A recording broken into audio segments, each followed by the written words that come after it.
guys, welcome back sa ating simpleng vlog today. Sinama ko ang aking anak sa work pero syempre hindi pwede puro trabaho lang. Kaya napadpad kami dito sa Cabuyao Plaza kung saan ang gaganda ng Christmas tree.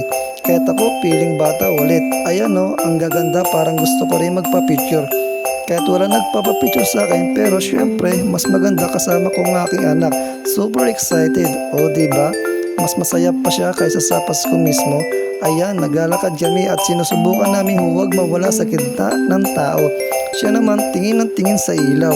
Ako rin, kaso baka mauntog ako sa poste, kaya hinay-hinay lang. After namin mag-ikot, syempre kumain muna kami. Kailangan namin ng food trip. Siya happy, ako happy din kahit medyo nababawasan ng budget. Pero okay lang, basta enjoy si baby. At guys, imagine, sa gitna ng kasiyahan, biglang nalobat ang cellphone ko. Ayun, panic mode ako. Buti na lang may nakita akong charging spot. Parang akong superhero na naghahanap ng energy source.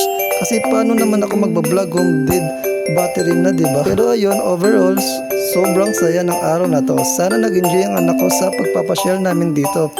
At ako rin, ang saya kasi nakapag-spend time kami together.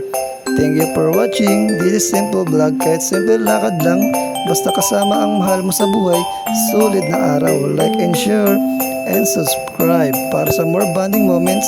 Bye! Thank you for watching.